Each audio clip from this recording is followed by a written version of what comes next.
कृष्ण गोविंद हरे मुरारे, हे नाथ नारायण वासुदेवा। श्री कृष्ण गोविंद हरे मुरारे, हे नाथ नारायण वासुदेवा। हे नाथ नारायण वासुदेवा, हे नाथ नारायण वासुदेवा। श्री कृष्ण गोविंद हरे मुरारी, हे नाथ नारायण वासुदेवा।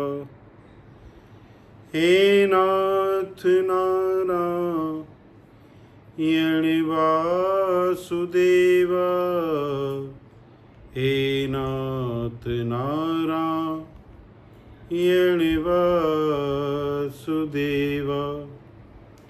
श्री कृष्ण गोविंद हरे मुरारी, हे नाथ नारायण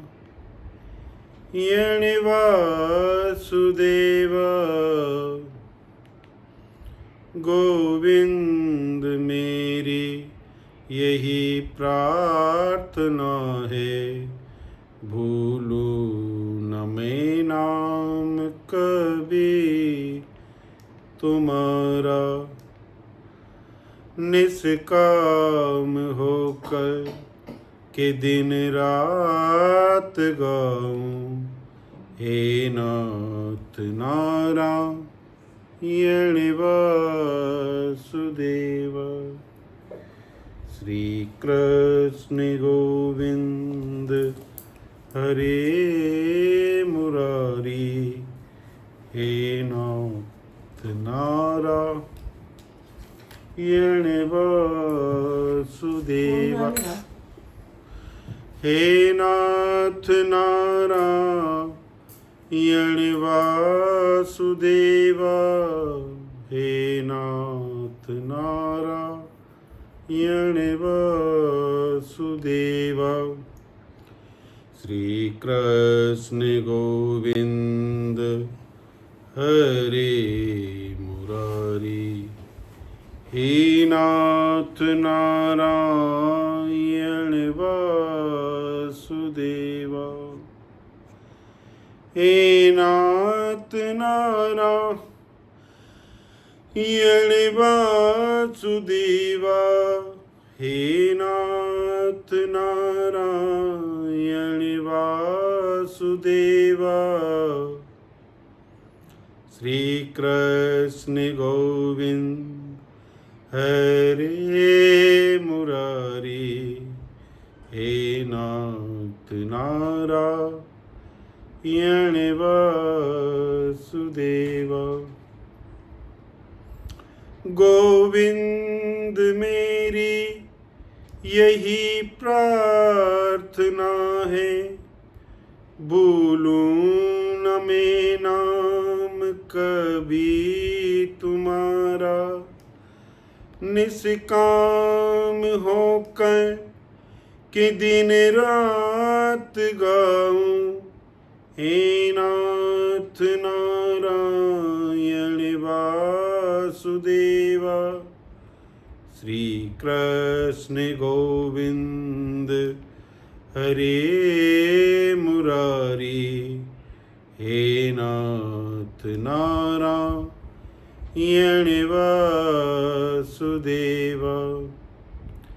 हे नाथ नारायण वासुदेवा, हे नाथ नारायण वासुदेवा। श्री कृष्ण गोविंद हरे मुरारी, हे नाथ नारायण वासुदेव। हे नाथ नारायण वासुदेव। हे नाथ नारायण वासुदेव। हे नाथ नारायण वासुदेव। श्री कृष्ण गोविंद हरे मुरारी। हे नाथ नारायण वासुदेव। गोविंद मेरी यही प्रार्थना है, भूलूं न मैं नाम कभी तुम्हारा। गोविंद मेरी यही प्रार्थना है, भूलूं न मैं नाम कभी तुम्हारा। निष्काम होकर के दिन रात गाऊं, हे नाथ नारायण वासुदेव। श्री कृष्ण गोविंद हरे मुरारे। हे नाथ नारायण वासुदेव। श्री कृष्ण गोविंद हरे मुरारे। हे नाथ नारायण वासुदेव।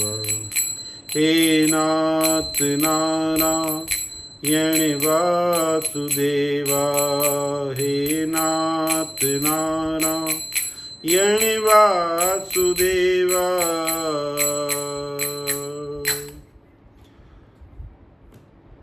गजाननं भूतगणादिसेवितं कपितजम्बो फलचारुभक्षणं उमासुतं शोके विनाशकारकं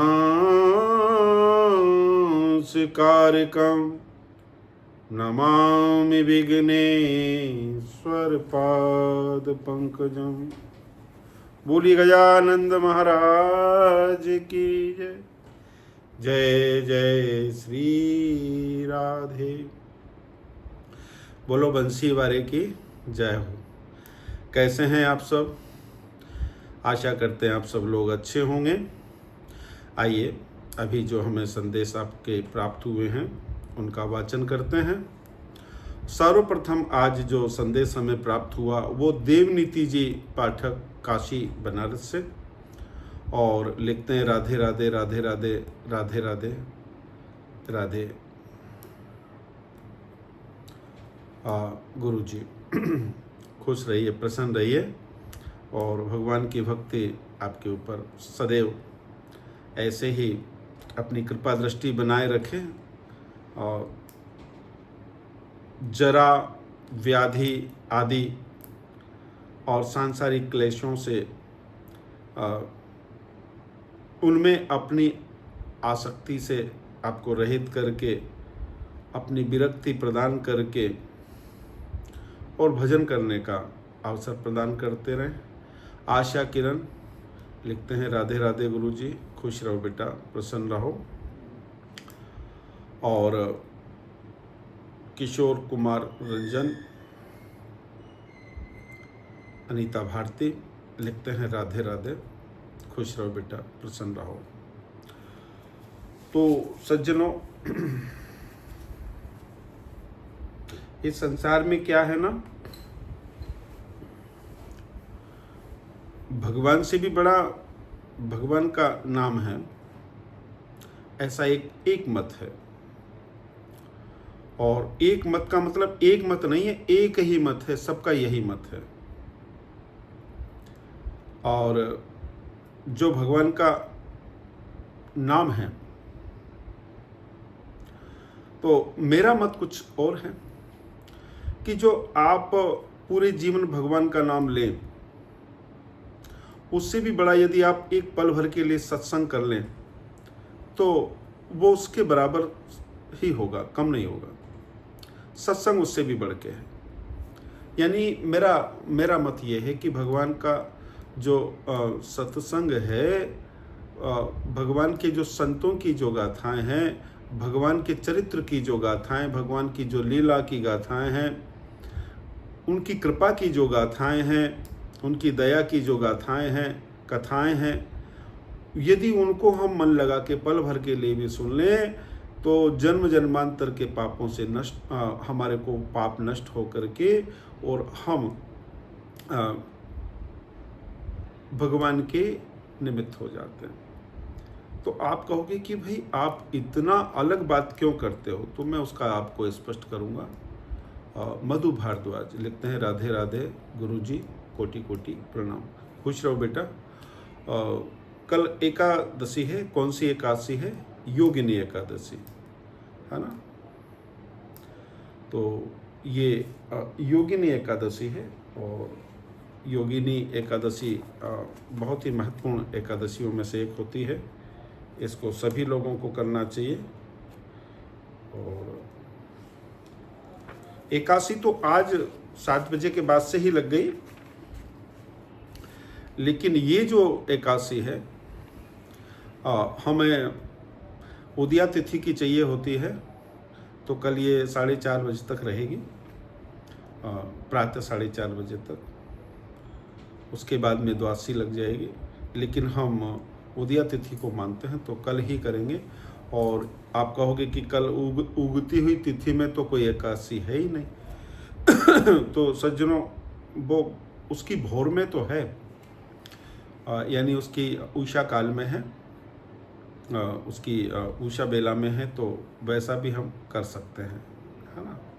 तो हमें उसका लाभ ही होगा। तो एक तो बात ये, दूसरा ये कि कल 3 तिथियों का संयोग हो रहा है, एकादशी का, द्वादशी का और त्रयोदशी का। तो ये महाद्वादशी भी कहलाती है।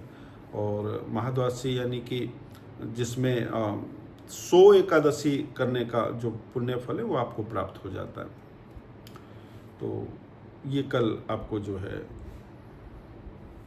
ऐसी एकादशी करने का फल प्राप्त हो रहा है। सज्जनों, आप इस एकादशी को कल करेंगे और अपने जीवन को धन्य बनाएंगे।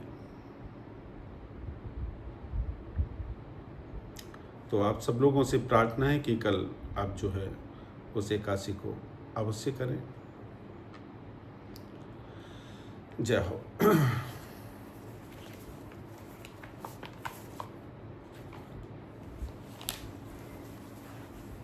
तो ये जो एकादशी है ये हर तरह से पुण्य को देने वाली है और हमारा कल्याण करने वाली है। इस एकादशी को हमें अवश्य ही करना चाहिए। इसका हमें किसी भी अवस्था में त्याग नहीं करना चाहिए।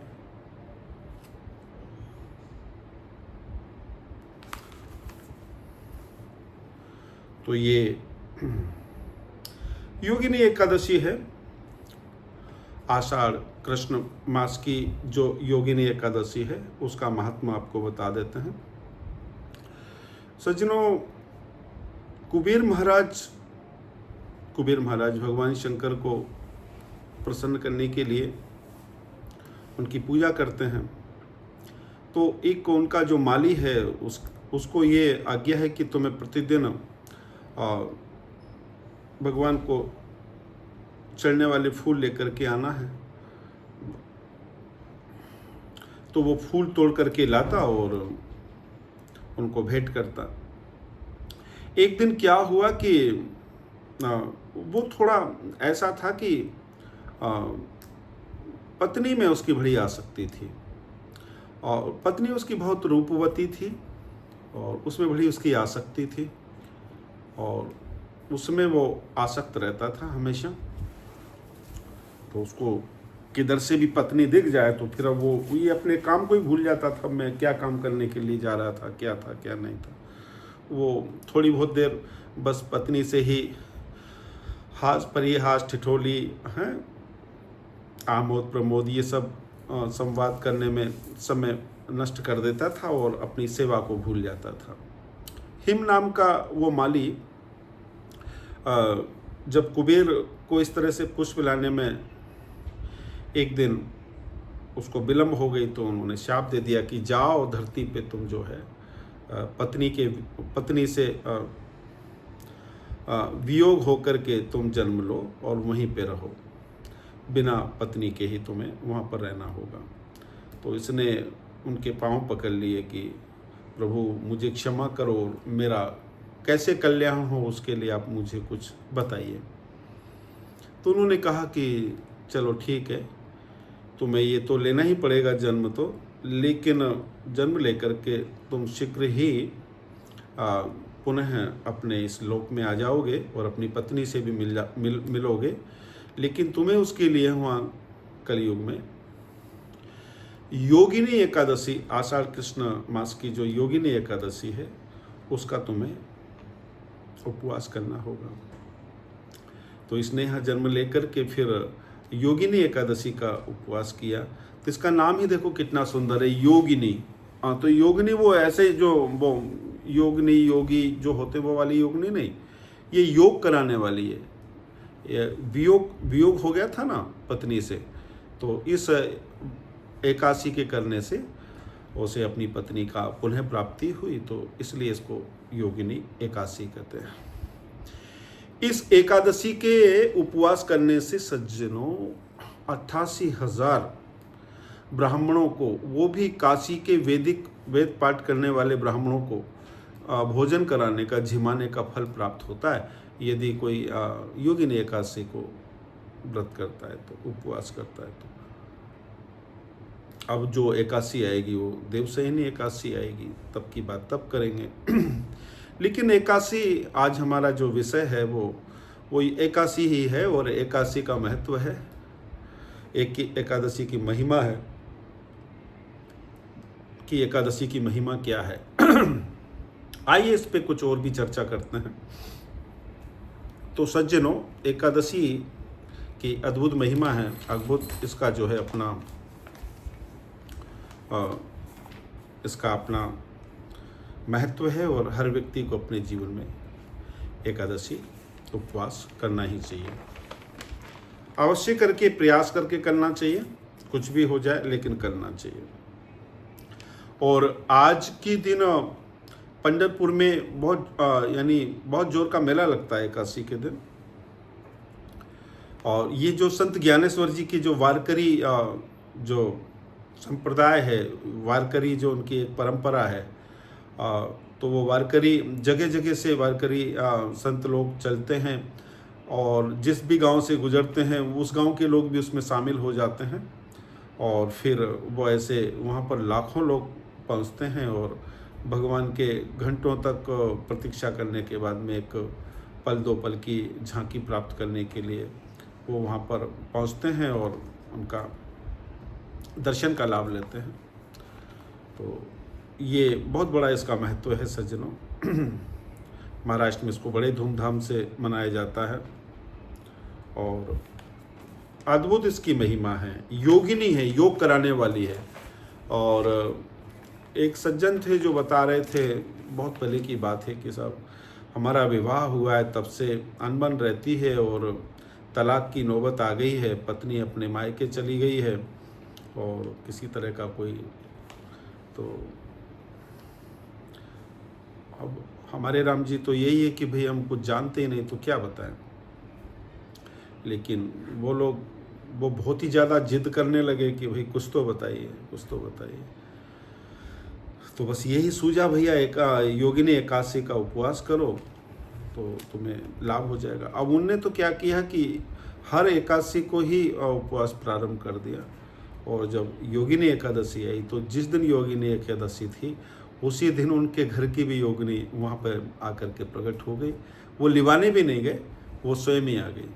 और स्वयं ही आकर के उन्होंने क्षमा याचना भी की कि मुझे क्षमा कर दो, मेरे से गलती हो गई और आप इतने दिन तक परेशान रहे आदि कर वो सांसारिक बातें जो हुई उनके बीच। तो सज्जनों, ऐसा इस योग एकादशी का, योगनी एकादशी योग कराने वाली है। जो वियोग हो गया जिनका, उनका योग कराने वाली है, और जिनका जिनके जीवन में किसी तरह का वियोग नहीं भी है तो वो भी लोग करें तो और भी दाम्पत्य जीवन में लाभ ही होता है। और जिनका कोई दाम्पत्य से कोई लेना देना नहीं, साधु संत हैं तो विरक्त हैं अथवा ब्रह्मचारी हैं, अविवाहित हैं या विदुर हो गए हैं, उनका क्या?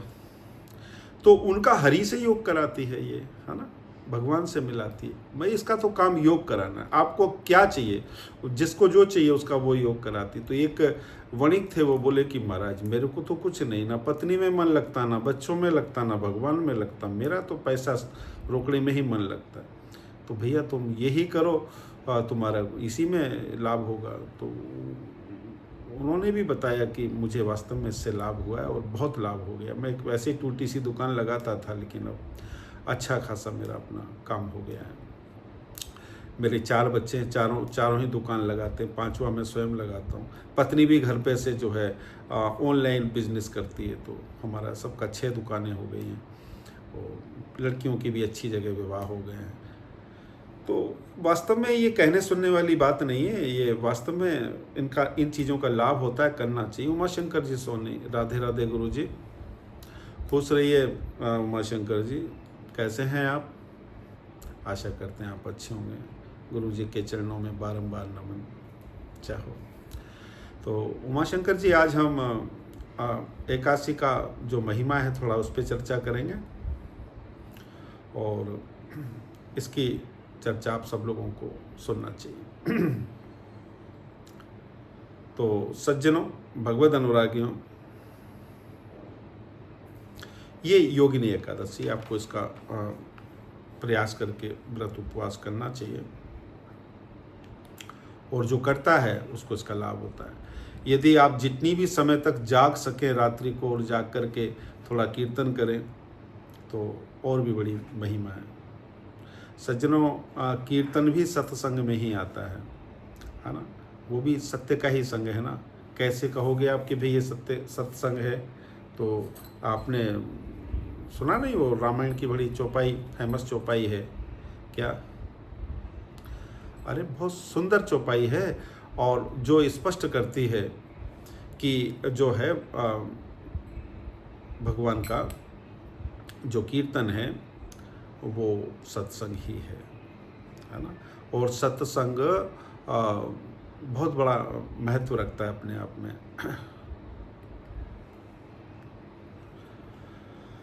उमा कहूँ मैं अनुभव अपना, उमा कहूँ मैं अनुभव अपना, सत हरि भजन जगत सब सपना। उमा कहूँ मैं अनुभव अपना, सत हरि भजन जगत सब सपना। तो सज्जनों, ये भगवान का कीर्तन, भगवान के नाम का जाप, ये भी सत्संग ही है। तो सज्जनों, ये करना चाहिए। रात्रि में जागरण, गुरु मंत्र है उसका भजन करना चाहिए, उसका जाप करना कीर्तन ही कहलाता है भगवान का। वैसे तो कीर्तन से अर्थ भगवान की जो कीर्तियां हैं, कीर्ति है, जो उन्होंने अच्छे काम किए हैं उनका बखान करना कीर्तन कहलाता है। लेकिन गुरु मंत्र का भी जाप करना कीर्तन ही है। और वो कीर्तन क्यों है? क्योंकि भगवान के जो नाम हैं, भगवान का जो नाम है उसका जाप करने से भगवान का यश फैलता है, चारों तरफ भगवान का यश फैलता है, तो वो कीर्तन ही है। तो सज्जनों, जितना हो सके जाप करना चाहिए। और दान पुण्य करना चाहिए, द्वादशी में अपना जो है पालन करना चाहिए, उसका एकादशी का जो है व्रत खोलना चाहिए आपको। और इस तरह से जितना हो सके दान पुण्य करना चाहिए। लेकिन दान पुण्य भी यहाँ मेरा थोड़ा सा एक अलग मत है। दान पुण्य का मतलब पैसा आदि से नहीं होता है। सबसे बड़ा दान करना चाहिए। तो सबसे बड़ा दान है सज्जनों मन का दान, है ना। तन के दान से भी बड़ा मन का दान है। तो मन का दान करना चाहिए, मन से, यानी कोई चीज काम करना चाहिए। सबसे बड़ा दान कहलाता है मन का दान। जाओ। अंजू पेरीवाल लिखते हैं, राधे राधे गुरुजी, बारंबार बारंबार प्रणाम। राधे राधे, राधे राधे गुरुजी, चरणों में बारंबार प्रणाम। राधे राधे। खुश रहो बेटा, प्रसन्न रहो, जय हो।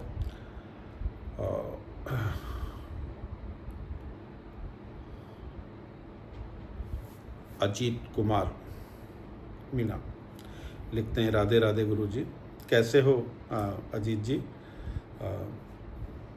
जय हो। आशा करते हैं आप अच्छे होंगे, जय हो।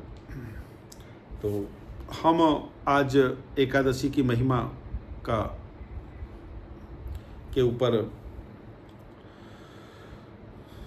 उसका बखान कर रहे हैं। आप वो सुनिए, कैसे एकादशी करके लोगों ने अपना कल्याण किया, वो सब आप जान सकते हैं। सज्जनों, एक बार की बात है कि एक नाविक होते ना, नाविक, नाव चलाने वाले, जानते होंगे आप, नाव चलाने वाले, केवट, मल्लाह भी बोलते हैं, केवट भी बोलते हैं, धीवर भी बोलते हैं, और इन्हें सज्जनों माझी भी बोलते हैं। तो एक ऐसे ही एक माझी थे, वो बहुत ही निरामिष थे।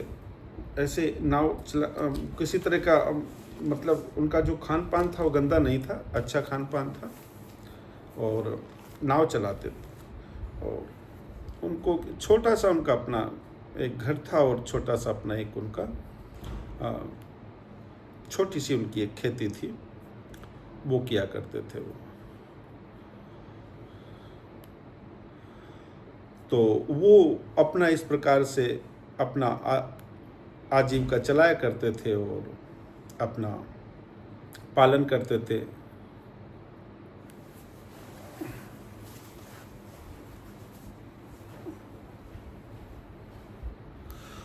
और अजीत कुमार जी लिखते हैं, गुरुजी आपसे बात करने का बहुत मन है, बहुत पता नहीं क्या हो रहा है, कुछ समझ में नहीं आ रहा है। तो देखिए, ये जो हमारा इस पे नंबर लिखा हुआ है, आप जो ये नीचे जो एक पट्टी चल रही है, जिस पे नीचे लिखा हुआ है सुदामा कृष्ण, है ना, ब्रज दर्शन, ब्रज 84 कोस यात्रा, इसी में देखिए हमारा नंबर आएगा।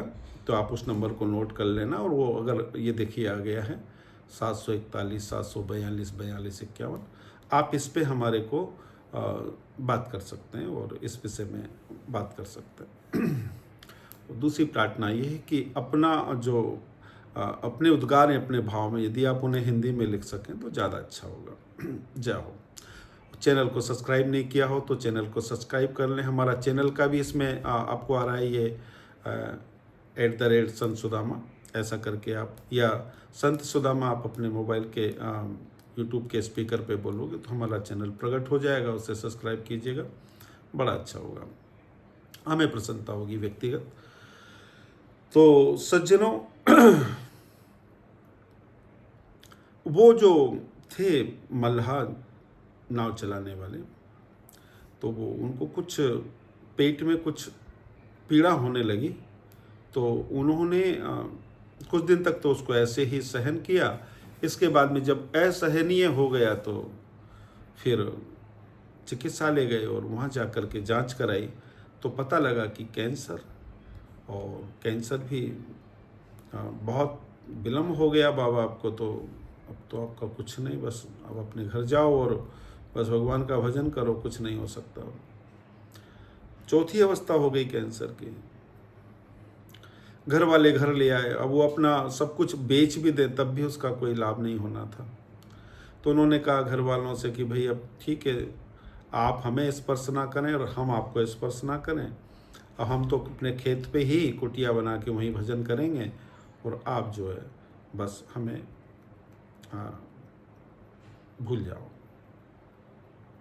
तो जितना हो जाए उतना हमें करने दिया जाए। तो घर वालों ने कहा कि भाई ठीक है। तो खेत पे इनके वहाँ पर कुछ वृक्ष लगे हुए थे, उन वृक्षों को सींचने लगे और उन्हीं को भगवान ब्रह्मा विष्णु महेश और दुर्गा गणेश मानने लगे और उनकी आराधना करने लगे। तो केवट जाति से थे, काफ़ी मेहनती होते केवट जाति के समाज के लोग, बहुत ही परिश्रमी होते हैं। तो नदी से घड़ा भर के जल लेके आए और एक बड़ का पेड़ था, तो बट वृक्ष पे वो अपना जल चढ़ाते और बट भगवान को कहते कि हे भोलेनाथ मेरा प्रणाम स्वीकार करें।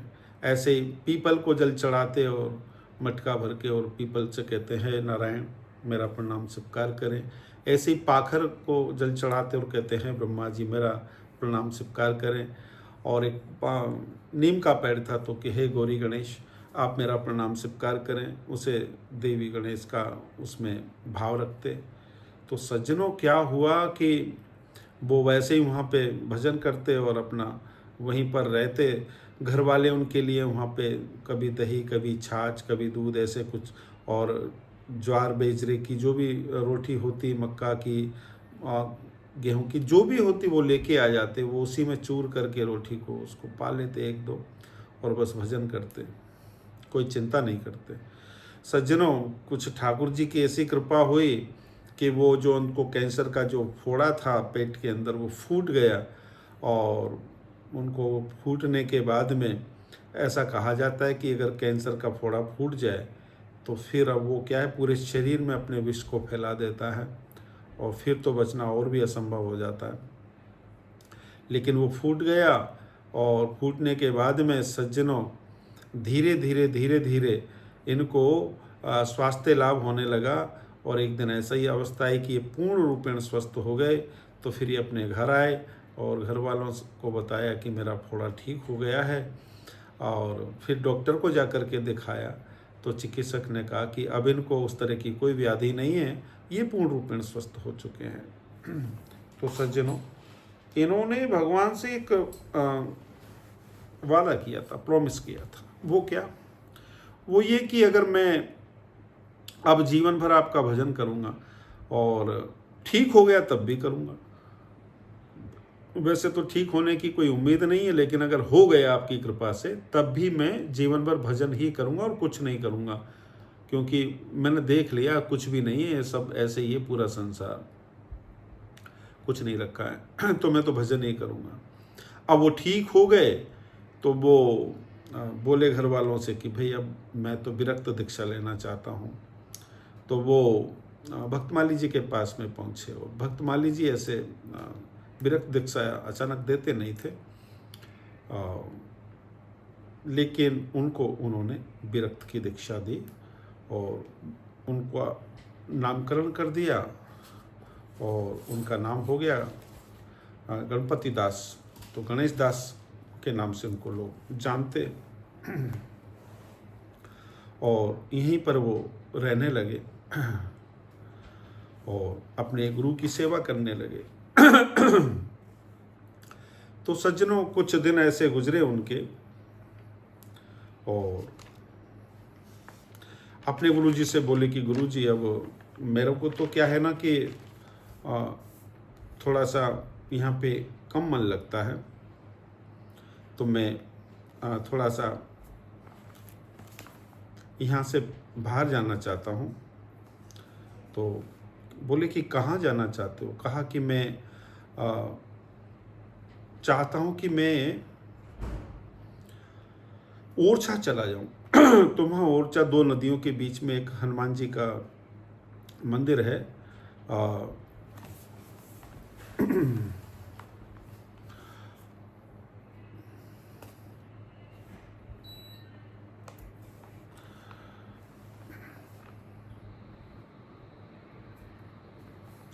और वहीं पर एक हनुमान जी का मंदिर था, तो वहीं पर भजन करने लगे और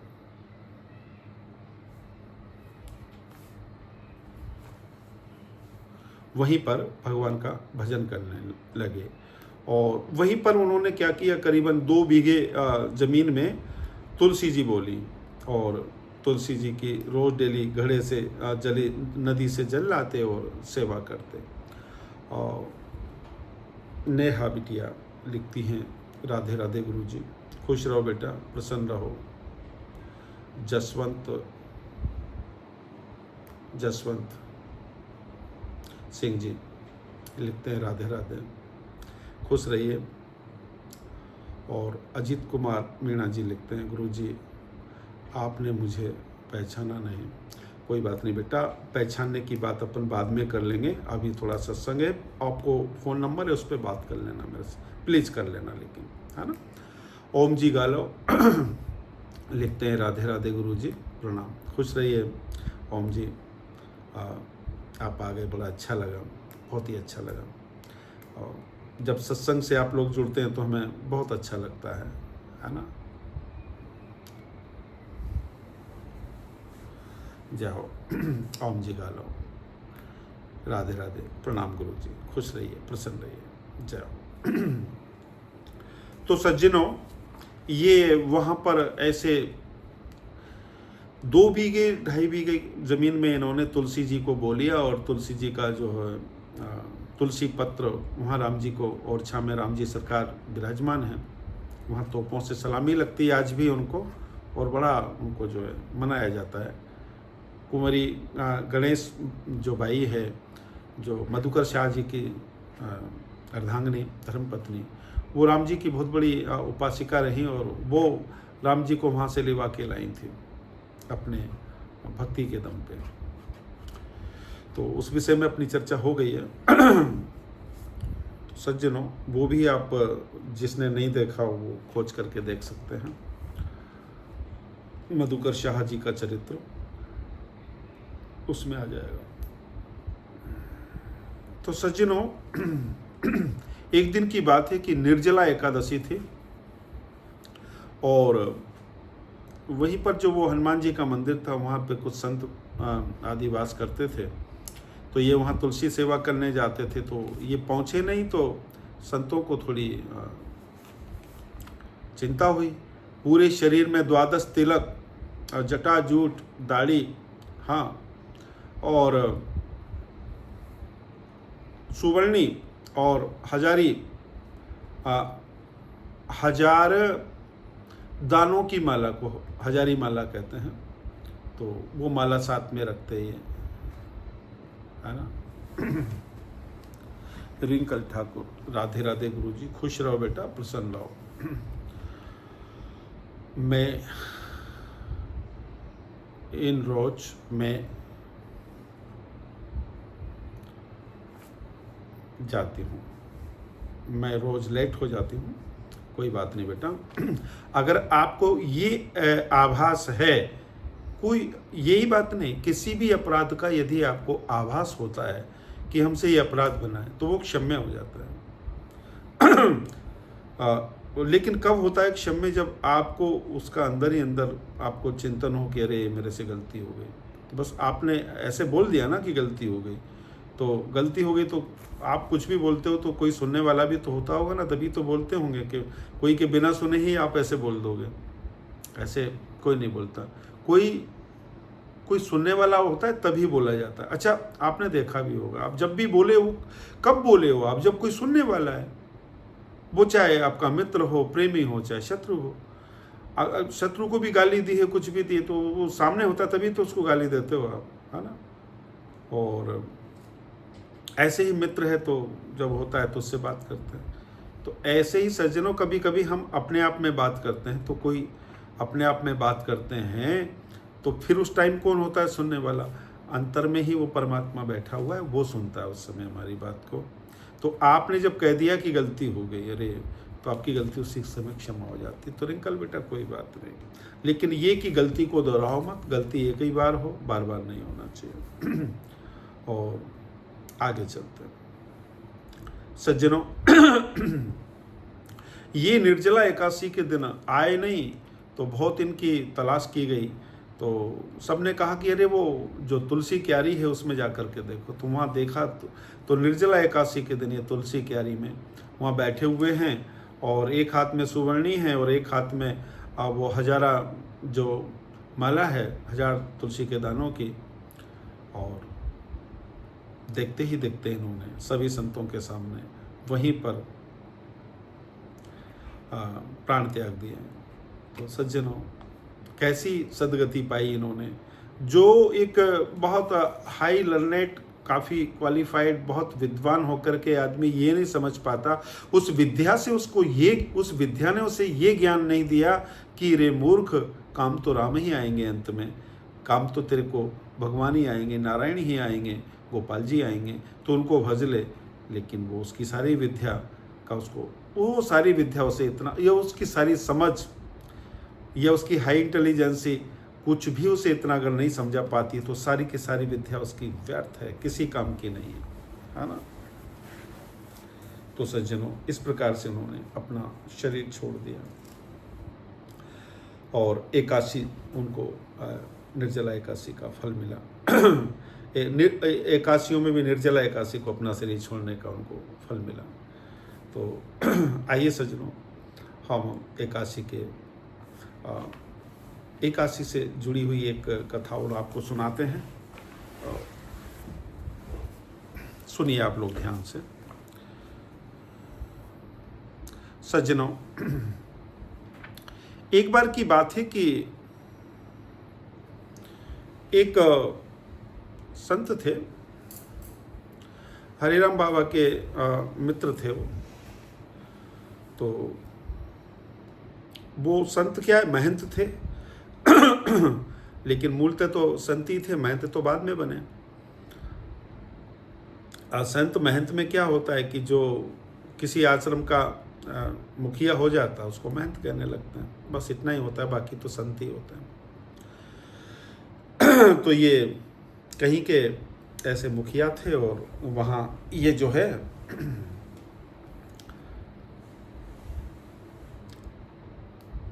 रहते थे और अपना भजन करते थे।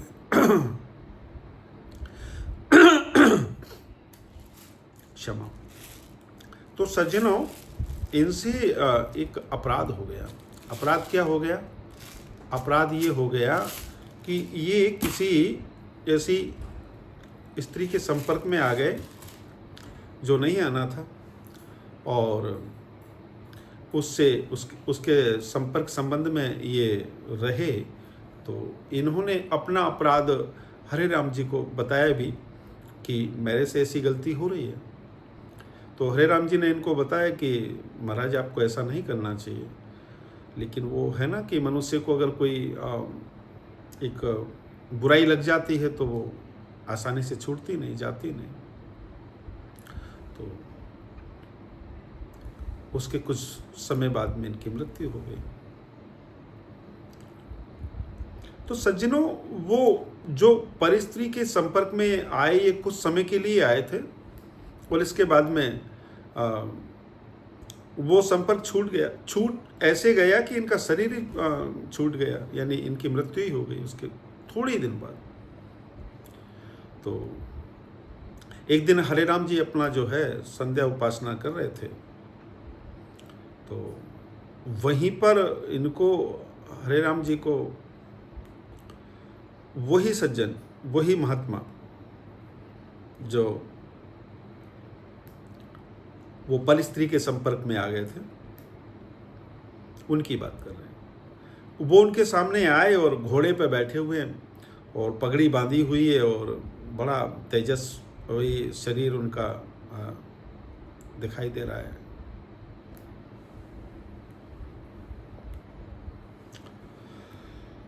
तो हरे राम जी ने कहा उनसे कि अरे आप तो गुजर गए थे, शांत हो गए थे, आप तो मृत्यु को प्राप्त हो गए थे, फिर आप कैसे? बोले कि हाँ आपने सही कहा, मैं तो मर चुका हूँ। और फिर आप कि इस तरह से कि हाँ मैं इस तरह से ऐसे कि मैं मरने के बाद में यानी कि मेरे पापों के अनुसार मुझे नरक में जाना चाहिए था, यमपुरी में जाना चाहिए था, लेकिन नहीं गया। तो क्यों नहीं गया उसका कारण ये है कि मैं यमपुरी में न जाकर के मेरे को कहाँ भेजा गया, भैरव नगरी में भेजा गया, भैरवपुरी में भेजा गया। ये भैरवपुरी क्या है, भैरव नगरी क्या है महाराज? हरे राम जी ने पूछा कि ये जो काशी में जो कोतवाल हैं भगवान शंकर के, काशी विश्वनाथ के, वही काशी कोतवाल, वही भैरव हैं और वही उनकी भैरवपुरी है। और वो जो यातना देते हैं वो यम की यातना से भी ज़्यादा खतरनाक यातना होती है, भैरव महाराज के द्वारा दी जाने वाली यातना, क्योंकि कोतवाल है ना वो भी।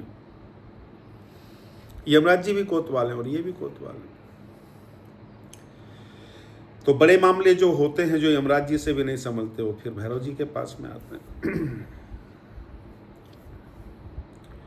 तो यातना देते हैं ये। तो वो जो संत थे घोड़े पे बैठे हुए, वो बोले कि मैं आजकल अब यहाँ काशी में हूँ और भैरव जी के पास में हूँ, उन्हीं की सेवा में हूँ। तो कि फिर आपको बहुत यातना देते होंगे कि नहीं नहीं नहीं नहीं, वो तो मेरे से बड़े प्रसन्न रहते हैं, बहुत ही प्रसन्न रहते हैं और बड़ी दया करते हैं मेरे ऊपर।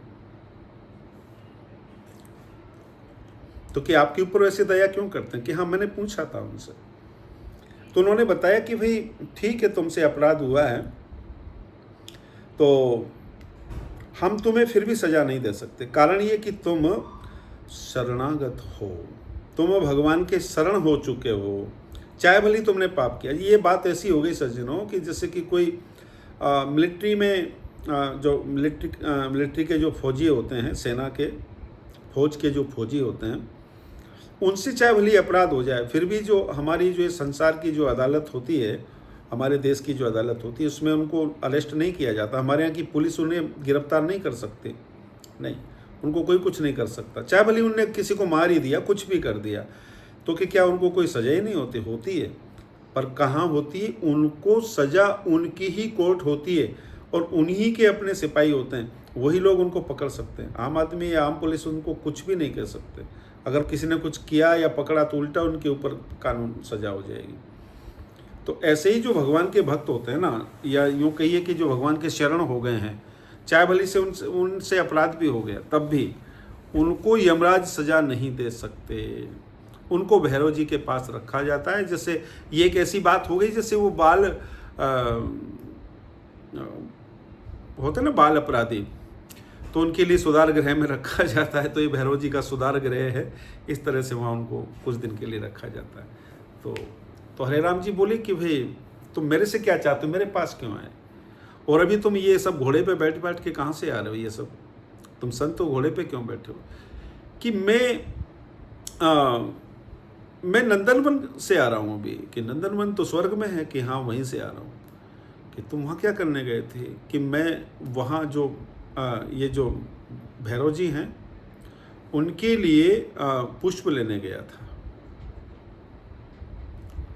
उनके लिए पुष्प लेने गया था।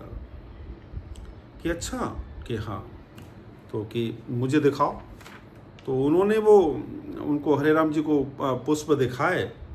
तो वास्तव में उनमें बड़ी जोर की महक आ रही थी, बड़ी उत्तम उनमें खुशबू आ रही थी। ऐसी धरती पे कोई ना तो पुष्प होता है, ना धरती पर ऐसी महक आती, क्योंकि पुष्प ही स्वर्ग के हैं, तो यहाँ कैसे उसकी महक आ सकती है? तो कि इनमें से एक हमें दे दीजिए, कि नहीं, भैरव जी ने मना किया है, ये किसी को नहीं दिए जा सकते। तो हमें कैसे दर्शन दिए कि आप मेरे मोक्ष के लिए कुछ कीजिए, कि मैं आपके मोक्ष के लिए क्या कर सकता हूँ। हरे राम जी बोले कि आप काशी में जो विद्वान ब्राह्मण हैं उनको 1 वर्ष तक एकादशी करवाएं। क्या करवाएं? एकादशी का उपवास करवाएं और द्वादशी को भोजन कराएं। जब 1 साल तक इस तरह से ब्राह्मणों को आप एकादशी करवाएं और उसके बाद में फिर संकल्प करके उनका उद्यापन करके और उसका पुण्य मेरे नाम पे दान करें, तो मेरा मोक्ष हो सकता है। मैं इस भैरव जी के इनके उससे कारागार से बाहर निकल सकता हूँ कि चलो हम आपके लिए करवाएं भी, और जब आपका मोक्ष होगा तो फिर आप हमें कोई संकेत दे के जाना कि बिल्कुल।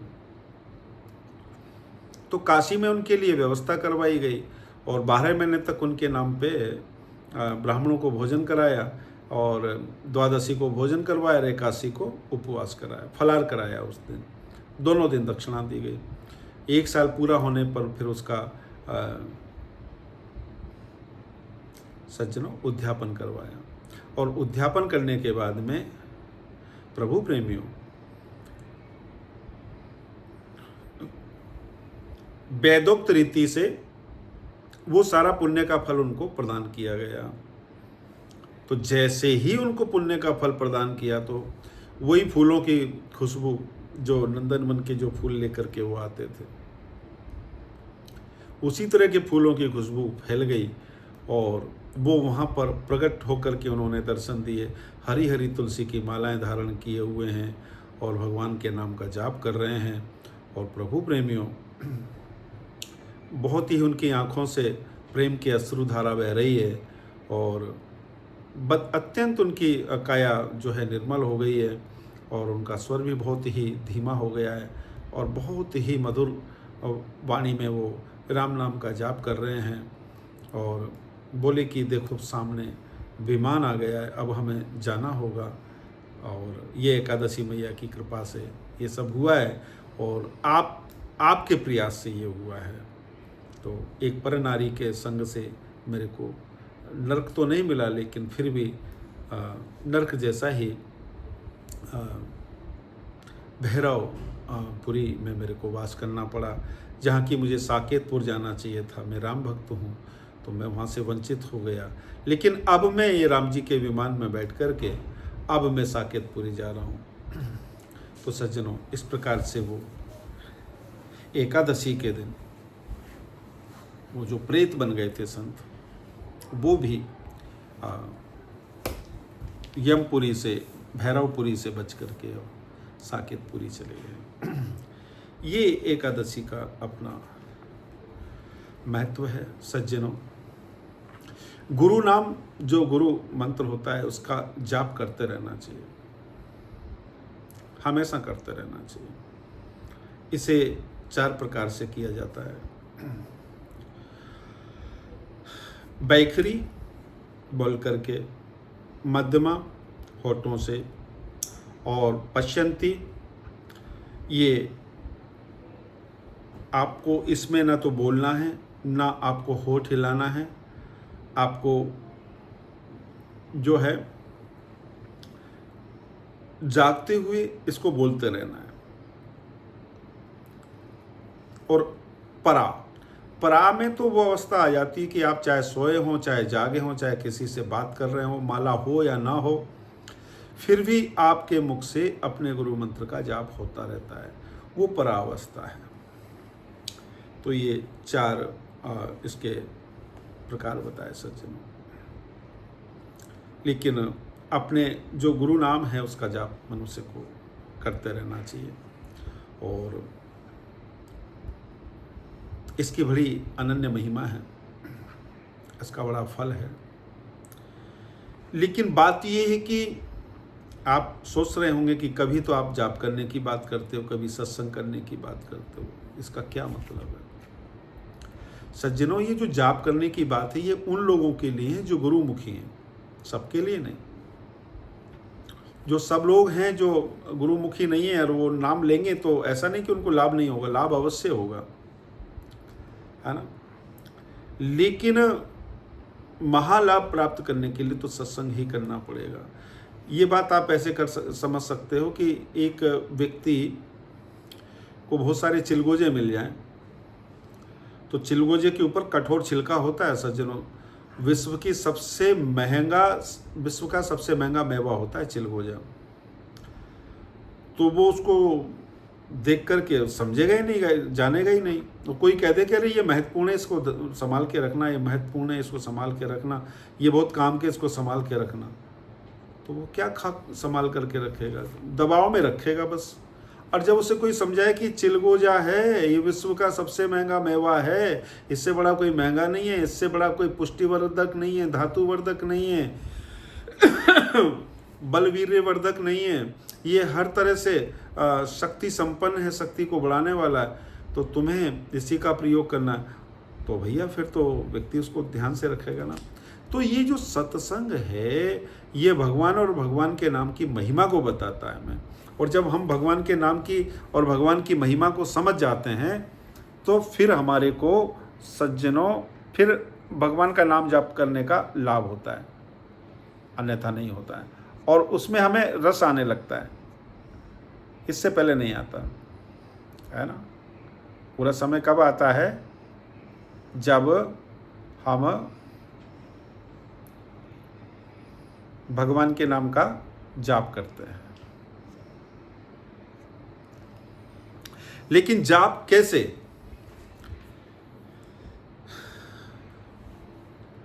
जब उनसे हमें प्रीति हो। और वो प्रीति कब होगी? जब हमने उनके बारे में सुना होगा, उनके महात्मा को सुना होगा, उनकी कथाओं को सुना होगा।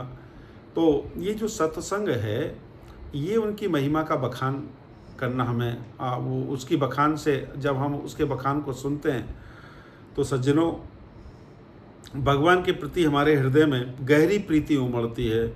और उस गहरी प्रीति के उमड़ने के बाद फिर आपसे मैं क्या, मेरे पिताजी भी अगर आपसे कहें कि अब आप इसका जाप बंद कर दो, आप और ज़्यादा करोगे, बंद नहीं कर सकते। लेकिन तो सज्जनों, लेकिन कब करें? मेरा कहना सिर्फ इतना सा है, तब करें जब आप इसकी महिमा को जान लें। बिना इसकी महिमा को जाने आप कुछ भी नहीं कर सकते, और जो भी करेंगे सब उसका कोई मतलब नहीं निकलेगा। मतलब निकलेगा भी तो, लेकिन आपको उसका कोई रसास्वादन नहीं होगा। और हम चाहते हैं कि आपको उसका रसास्वादन हो। तो रसास्वादन तभी होगा जब आप उसे करेंगे।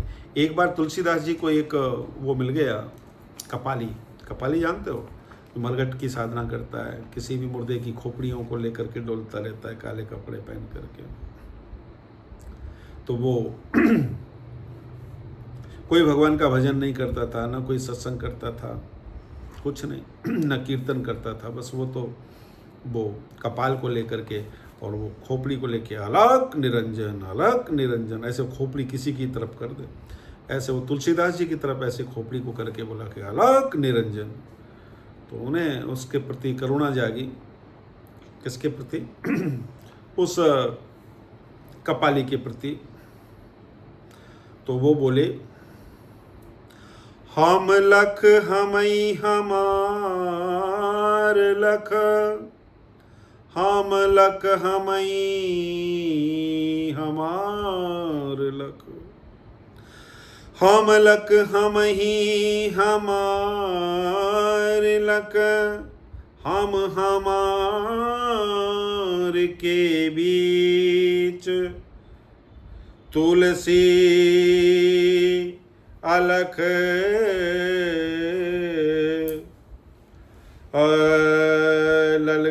अल के कहा, तुलसी लख लख का कहे,